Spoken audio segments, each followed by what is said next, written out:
नमस्कार, मैं वर्षा प्रगट आप सबका स्वागत करती हूँ हमारे चैनल में। दोस्तों, आपने जो अभी वीडियो देखा वो हमारे पूर्व प्रधानमंत्री पीवी नरसिम्हा राव इनके जीवन पर आधारित था। और आज बताने की कोशिश इसलिए हो रही है क्योंकि आज उनकी जयंती है। किसी ने प्रधानमंत्री पीवी नरसिम्हा राव इनको एक क्वेश्चन पूछा था, एक सवाल पूछा था। मैं आपसे ये पूछना चाहती हूँ कि मुझे राजनीति में आना चाहिए या नहीं आना चाहिए। एक बेटी के नाते मैं आपसे ये सवाल कर रही हूँ, तो आपकी क्या सलाह होगी?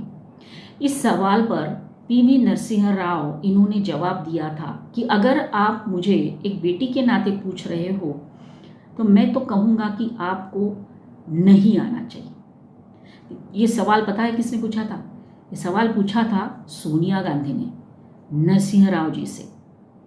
ये तब की बात है जब सोनिया गांधी राजनीति में उतरी नहीं थी। राजीव गांधी का निधन हो चुका था, लगभग 6-7 महीने हो चुके थे। उसके बाद ये बात आई, सोनिया गांधी ने सवाल पूछा और उन्होंने इस तरह से जवाब दिया।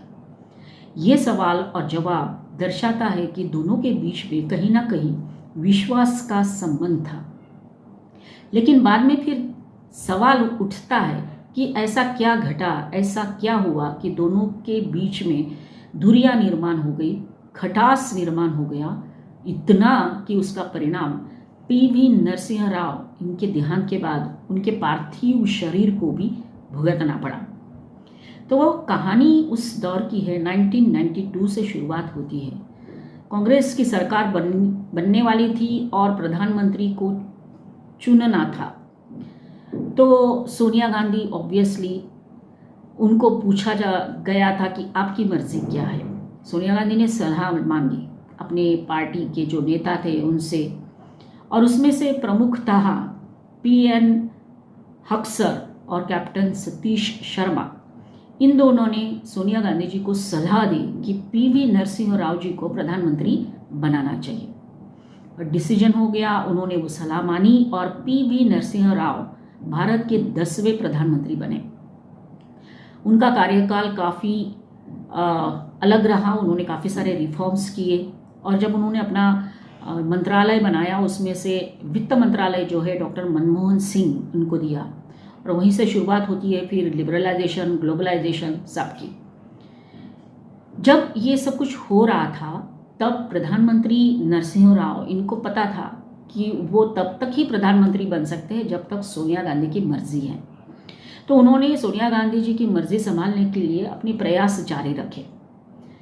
तो सबसे पहले तो ये था कि सोनिया गांधी तो उस टाइम पे पार्टी की अध्यक्षा नहीं थी, लेकिन फिर भी उसके बावजूद प्रधानमंत्री नरसिम्हा राव जी हर हफ्ते सोनिया गांधी जी को मिलने जाते थे, एक तरह से रिपोर्टिंग करने। और तब उनके ऊपर काफ़ी आरोप भी लगे कि क्या इस तरह से किसी सामान्य व्यक्ति के घर में जाकर प्रधानमंत्री का मिलना, रिपोर्टिंग करना नहीं है। इसके बावजूद भी वो जाते रहे। फिर उन्होंने जब वित्त मंत्रालय डॉक्टर मनमोहन सिंह जी को दिया, तब उन्होंने कई सारी योजनाएं, प्रोग्राम्स जो है वो राजीव गांधी के नाम पे रखी। राजीव गांधी फाउंडेशन बनने वाला था, उसके लिए 100 करोड़ का डोनेशन उन्होंने सरकार की तरफ से दिया। ये क्यों हो रहा था? बस इसलिए कि उनकी मर्जी संभाली जाए, उनको खुश रखा जाए। लेकिन कहीं ना कहीं अपना स्वाभिमान होता ही है। जब वो मिलने जाते थे तब सोनिया गांधी उनको वेट करवाती थी और वो उनको अच्छा नहीं लगता था। इसका वर्णन जो है हाफ लॉयन, ये जो किताब है जिसके लेखक है विनय सीतापति, उन्होंने किया है कि पीवी नरसिम्हा राव जी के जो सेक्रेटरी थे PVR के प्रसाद, उन्होंने उनसे कहा था कि सोनिया गांधी को जब ये मिलने जाते हैं तो वेट करना पड़ता है था, वो उनको अच्छा नहीं लगता था। और उन्होंने कहा था, मुझे वेट करना इतना बुरा नहीं लगता है, लेकिन प्रधानमंत्री को वेट करना बुरा लगता है। ये जो सेंटेंस है वो दर्शाता है कि उनको वो कहीं ना कहीं चुभता था। फिर बाद में सोनिया गांधी जी ने डिमांड की थी सरकार से, उनकी फैमिली की सुरक्षा होनी चाहिए। हम सबको पता है कि किस तरह से राजीव गांधी को मारा गया। तो उन्होंने जब ये डिमांड रखी तो नरसिंह राव जी की सरकार ने कानून में संशोधन कर कानून में स्पेशली संशोधन किया गया और जो सुरक्षा व्यवस्था प्रधानमंत्री को दी जाती है वो ही एसपीजी की सुरक्षा व्यवस्था पूर्व प्रधानमंत्री की फैमिली को मिली। इतना सब कुछ होने के बाद भी नरसिंह राव जो थे विद्वान व्यक्ति थे, बहुआयामी उनका व्यक्तिमत्व था, उन्होंने काफ़ी सारे चेंजेस रिफॉर्म्स किए। इसके बावजूद भी फिर सोनिया गांधी उनसे क्यों नाराज़ होती गई? इसका कारण तो एक है कि पार्टी जो थी उसमें कुछ नेता थे जिनको ये अच्छा नहीं लगता था कि पीवी नरसिंह राव प्रधानमंत्री बने, तो वो उनके खिलाफ सोनिया गांधी को कंप्लेंट करते थे। और बाद में धीरे धीरे जब काल आगे बढ़ता है तो फिर नरसिंह राव जी ने सोनिया गांधी के घर पे जाना बंद कर दिया। इसका भी उन्होंने फ़ायदा उठाया क्योंकि वो नहीं जाते थे। फिर उसके बाद एक घटना ऐसी हुई, कांग्रेस का अधिवेशन तिरुपति में होने वाला था और उसके अध्यक्ष पद पर पीवी नरसिंह राव ये थे। ये पहली बार ऐसा हो रहा था कि नेहरू गांधी परिवार के बाहर का कोई व्यक्ति अध्यक्ष बना था। मतलब आप देखो कि ये फैमिली किसी को भी डोमिनेट करते हुए नहीं देख सकती, ऐसा हमें लगता है। तो ये एक रहा। फिर उसके बाद ये हुआ कि जो लोग इनके खिलाफ कंप्लेंट करते थे तो धीरे धीरे सोनिया गांधी को ऐसा लगने लगा कि नरसिंह राव शायद उनको इतना अभी मानते नहीं हैं। इसी बीच ये भी हुआ कि किसी ने उनको बताया कि राजीव गांधी का जो निधन हो गया, जिस तरह से उनको मारा गया, उसका जो इन्वेस्टिगेशन चल रहा था वो प्रॉपरली हो नहीं रहा है। जिस गति से वो इन्वेस्टिगेशन होना चाहिए वो नहीं हो रहा है। तो सोनिया गांधी बस ये बात खटक गई और फिर उन्होंने अमेठी में बोला कि कैसे ये सरकार राजीव गांधी के जो मौत के जो गुनहगार है उनके खिलाफ जो इन्वेस्टिगेशन चल रहा है वो कितना धीरे धीरे चल रहा है। और फिर ये बात उठने लग गई कि नरसिंह राव जी को हटाओ और सोनिया जी को लाओ। मतलब ये कहीं ना कहीं थोड़ा हम जब देखते हैं तो लगता है कि अंदर की जो एक सुप्त इच्छा होती है पावर अपने हाथ में रखने की, वो कहीं ना कहीं तो दिखती है। फिर एक बात और आगे बढ़ी कि 1996 के चुनाव होने वाले थे। उसके पहले बाबरी मस्जिद का डिमोलिशन, बाबरी मस्जिद का जो डिमोलिशन हुआ उसके लिए भी जिम्मेदार कहीं ना कहीं कांग्रेस और सोनिया गांधी नरसिंह राव जी और उनके सरकार को मानने लग गए। उनका यह मानना था कि उसको अच्छी तरह से हैंडल नहीं किया गया नरसिंह राव जी की सरकार के द्वारा। और फिर कुछ नेताओं ने फिर इसके खिलाफ भी सोनिया गांधी को बताया कि इसको बराबर से नरसिंह राव सरकार ने हैंडल नहीं किया है। तो वो भी एक कारण रहा उनके रिश्तों में खटास आने का। फिर बाद में जो चुनाव हुए 1996 में, उसमें कांग्रेस बुरी तरह से हार गई और पूरे हार का ठिकरा जो है नरसिंह राव जी के ऊपर थोपा गया। और बाद में कांग्रेस के जो अध्यक्ष चुने जाने थे वो चुने गए सीताराम केसरी जी। उनको अध्यक्ष बनाया गया और एक तरह से प्रधानमंत्री पीवी नरसिंह राव को पूरी तरह से बाजू में रखा गया। इतना ही नहीं, अगली बार जो चुनाव होने वाले थे उस चुनाव के दौरान उनको टिकट भी नहीं दिया गया। तो बात कहाँ से कहाँ तक पहुँच गई। एक व्यक्ति, एक फैमिली, और उनको किस तरह से इस सरकार ने संभाला, जितने बेनिफिट्स हो सकते हैं वो सारे दिए, इसके बावजूद भी ये परिणाम उनको मिल रहे थे। तो ये सारे जो घटनाक्रम हैं ये हमको बताते हैं कि क्या एक फैमिली के लिए या उस फैमिली के प्रमुख के लिए ये सब कुछ हो रहा था।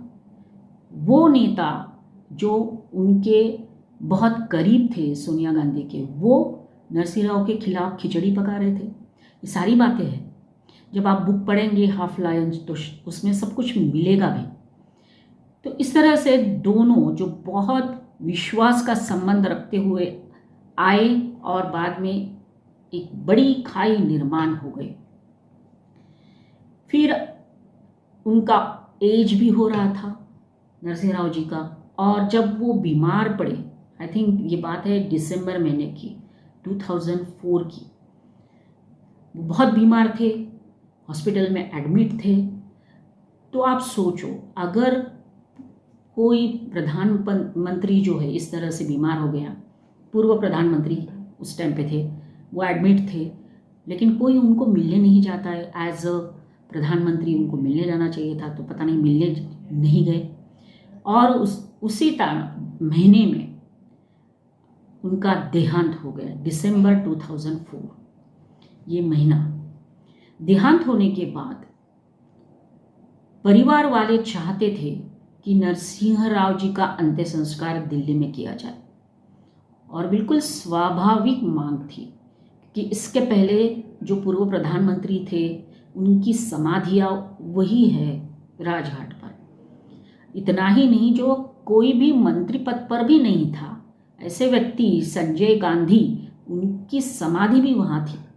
तो ये तो प्रधानमंत्री थे, फिर भी ये डिमांड जो फैमिली की थी वो नहीं मानी गई।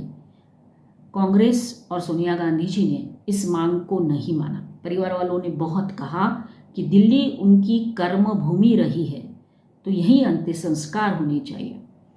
फिर कांग्रेस के नेता गए, उनको समझाया, और उसके बाद पता नहीं फिर क्या कैसे समझाया गया, परिवार वाले मान गए, और ये डिसीजन परिवार वालों ने लिया कि उनका अंतिम संस्कार फिर आंध्र प्रदेश में उनके नेटिव प्लेस पे किया जाएगा।